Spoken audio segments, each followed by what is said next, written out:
This is part 5 of the Nerd Sidekick tutorial on working with files. In part 1, we looked at a program called File Explorer and got an orientation of the program interface. In part 2, you learned how to cut, copy, paste, move, and delete files. In part 3, we renamed files, looked at file extensions, and created folders, and learned about organizing with files, folders, and libraries. In part 4, we learned how to search for files so you can quickly find that needle in a haystack file lost somewhere on your computer. You can see part 4 by clicking the link up here, or check the description below for links to all parts of this File Explorer tutorial series.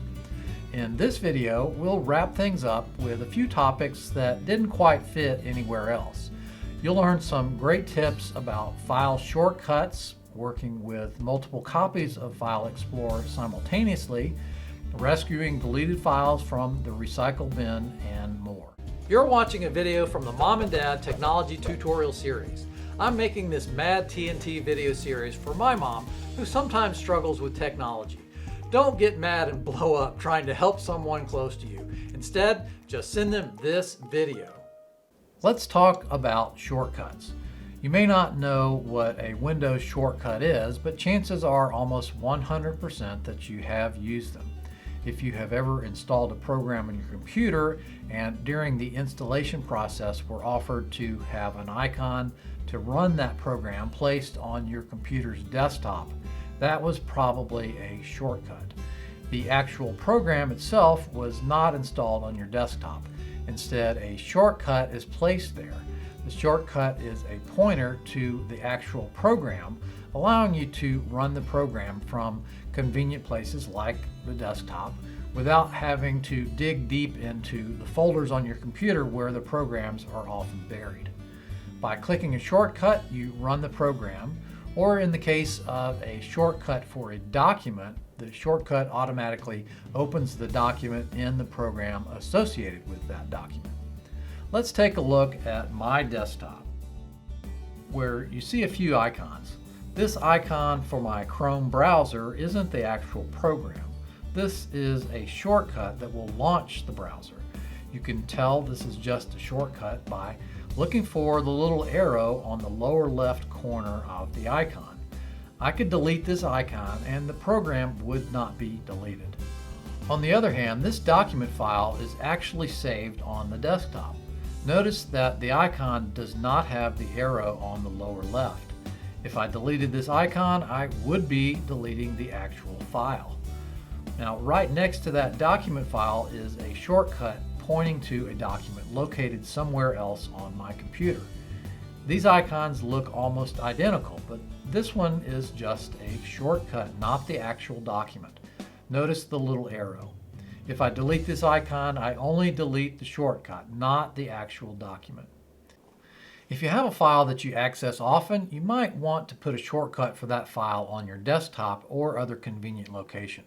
Let's go back to our sample files used in the previous tutorial videos. I first need to open File Explorer. I can do that by clicking the icon here on the taskbar, or I can press the Windows key and simultaneously press the E key on my keyboard. I click on the Learning File Explorer folder and right-click on the List of Names document. I choose Copy. Now I'll switch to my desktop by pressing the Windows key and D on my keyboard. Here I will right-click and choose Paste Shortcut from the pop-up menu. A shortcut to my document is immediately created on the desktop. If I double-click it, Microsoft Word is launched and the List of Names document is opened. I'll close Word. Back on my desktop, I'll delete the shortcut. Now let's go back to File Explorer. In the Learning File Explorer folder, the List of Names document is still there. I can double-click it to open just so you see that although I deleted the shortcut, the file itself is still alive and well. One important note about shortcuts: if you move the actual file that a shortcut links to, Windows automatically updates the shortcuts, so they continue to work properly and will open the file as usual. Shortcuts are a simple yet powerful way to make accessing a file easy. You normally don't want more than one copy of a file to be in use, because if you edit one file, the other file would now be different and outdated. So by using shortcuts, you can have one or more conveniently located shortcut pointing to a single file that receives all your edits. Next, let's look at the View tab. We looked at a couple of things on this tab in an earlier video, but there are more things to do here. This layout group of buttons lets you choose how you want to see the files in the file list area. Depending on what type of files you're looking at, you may choose a different layout.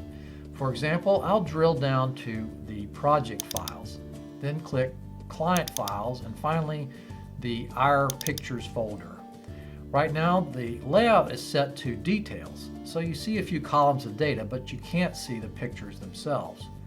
I'll click Extra Large Icons, and now you see a thumbnail representation of the pictures.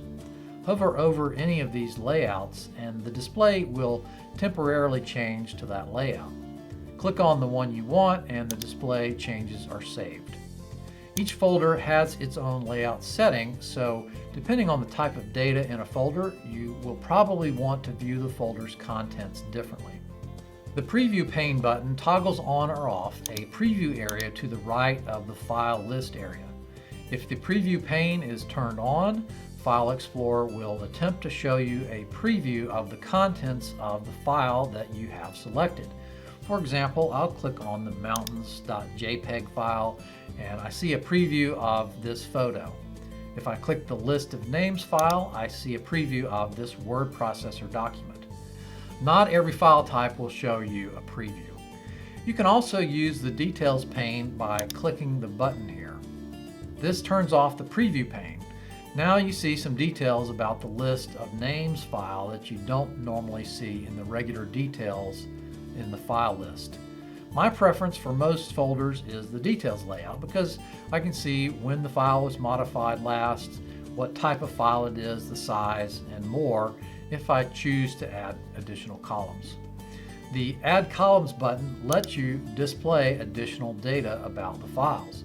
Some of the most common are right there when you click the button, but you can also click Choose Columns, where you'll find dozens of data columns you can add to the folder display.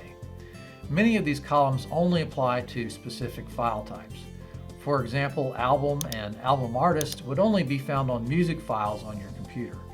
If I add those to this folder, you see the columns are empty because that data has not been defined for these files. You can sort the files with the data columns. Currently, the files are sorted by the name column. You can tell that by the chevron appearing at the top of the name column. Folders come first in alphabetical order, then individual files, also sorted alphabetically. If I click the name header, the sorting reverses. Clicking on any column header sorts the files and folders by that column's data. So if you want to see the most recent modified file, for example, click that column. You can also click the Sort By button. A dot appears next to the column File Explorer is currently sorting, and you also see whether it is assorted in ascending or descending order. You can add columns to the display here as well. Clicking the Size All Columns to Fit button adjusts the width of each column so it is wide enough to display all the data. You can manually adjust the width of a column by clicking and dragging the divider line in the column header. Here's a tip to making an individual column wide enough. Just double-click right on the line and the column opens up wide enough to show you all the data in that column. In previous videos in this tutorial, we talked about the first two checkboxes. One I did not mention yet is the Hidden Items checkbox. Files are sometimes set to hidden for various reasons. If the Hidden Items checkbox is unchecked, you won't see those files. Check the box if you want to see the files. You can now see a file I previously set to hidden. When a file is hidden and Hidden Items is checked, any hidden files appear with transparent icons. You probably want to keep this unchecked unless you're an advanced user. You can hide files yourself by selecting one or more files or folders and clicking Hide Selected Items. You can toggle the hidden attribute of a file by clicking the button again. The rightmost button on the View ribbon is the Options button.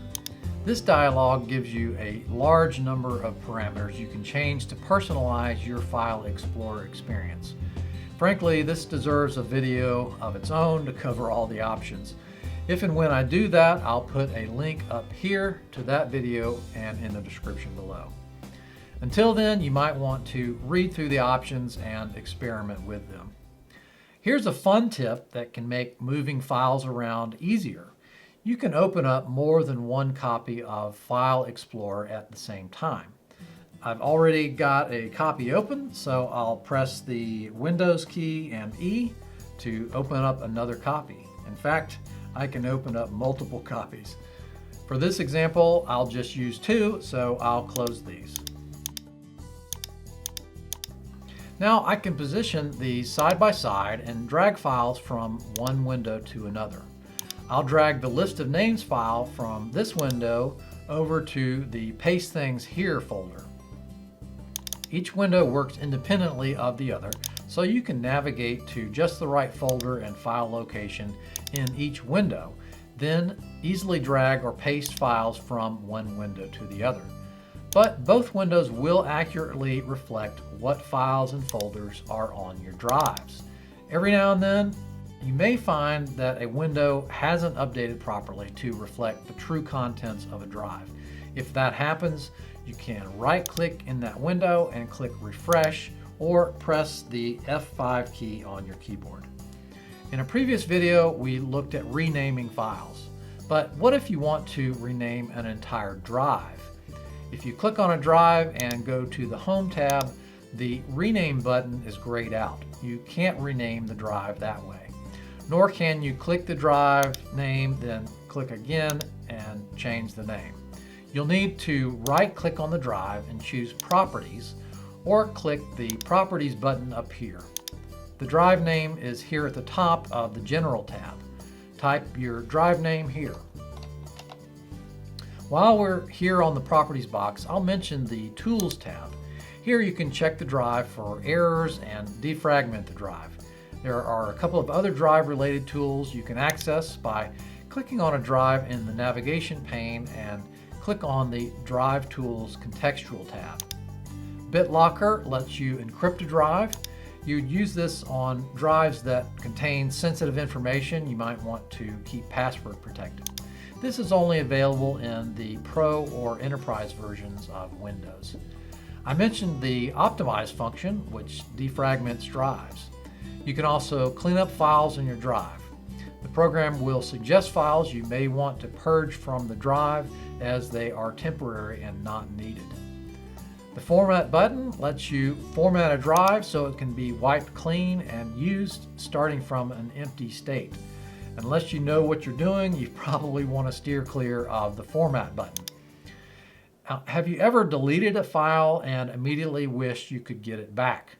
Chances are you probably can. The first thing to try is the Undo button here, or you can also press the Control-Z key on your keyboard. If that doesn't work, the Recycle bin is a temporary storage location on your drive where files often go when you delete them. They aren't actually deleted until Windows needs space for other files.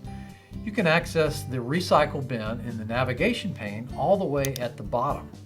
Also, by default, there is a Recycle bin on your computer's desktop. Just click on either one and you'll see the files that you have deleted, but that are still recoverable from the Recycle bin. Once you're in the Recycle bin, a Contextual tab appears at the top. There's a button to empty all the files from the Recycle bin. Recycle bin properties lets you adjust how much drive space is available for your Recycle bin. This is normally set to about 5% of each drive in your computer, but you can adjust it up or down. You can essentially turn off the Recycle bin by clicking the option that says, "Don't move files to the Recycle bin. Remove files immediately when deleted." By default, when you delete files, you'll see a dialog box asking if you want to move files to the recycle bin. If you uncheck that option, when you delete files, you'll no longer see that warning, and the files immediately move to the recycle bin. The next button is the Restore All Items button. This will move all the items you have deleted out of the recycle bin and put them back where they were originally located. You can see that original location in the column. You can also see when the file was deleted. If you just deleted a file and want to quickly find it, just click the column header to sort by date and look for the most recent date. The final button here lets you restore only selected items. So if you click on one or more of the files, the button switches from gray, and now you can click it to restore just those specific files you select. Files will remain in the recycle bin indefinitely as long as the contents of the bin don't exceed the amount specified in the recycle bin properties. So if you have files you definitely don't want to keep and want to keep away from prying eyes, you will need to come to the recycle bin and right-click the file and click Delete for permanent deletion. When you are using any program to open or save a file, you see a dialog box like this one. I'm in Microsoft Word. If I open a file in the Notepad program, you see a file dialog box that looks almost identical. And if you take a closer look, these dialog boxes look very similar to File Explorer. That's because they give you the ability to do most of the same things with the files that you can do in File Explorer. Back in Microsoft Word, I can navigate to my practice files and right-click on any file. The options we used in previous videos, such as cut, copy, paste, and delete, are all here. You can drag and drop files, rename files, even print files right from this dialog. You might find this helpful in situations when you realize a file you are trying to save would have the same name as an existing file. You could quickly rename a file that is already there, then proceed to save the file you came here in the first place to save. Back in File Explorer, here's one final tip for renaming files. If you are renaming a file and aren't erasing the full file name, you can use your keyboard's arrow keys to position your cursor where you need to make the name changes. I'll make a copy of the List of Names document, then click the Rename button. Now the file name is highlighted. If I type anything, the entire name would be erased, but I just want to modify the name. I could use the mouse to try to click in the right place, but that can be cumbersome, especially if your eyesight isn't the best. Instead, just press the left or right key on your keyboard to position your cursor at the beginning or end of the file name. The Home key and End key on your keyboard do the same thing. Then arrow over to where you need your cursor, delete anything, and type your changes. Then press Enter.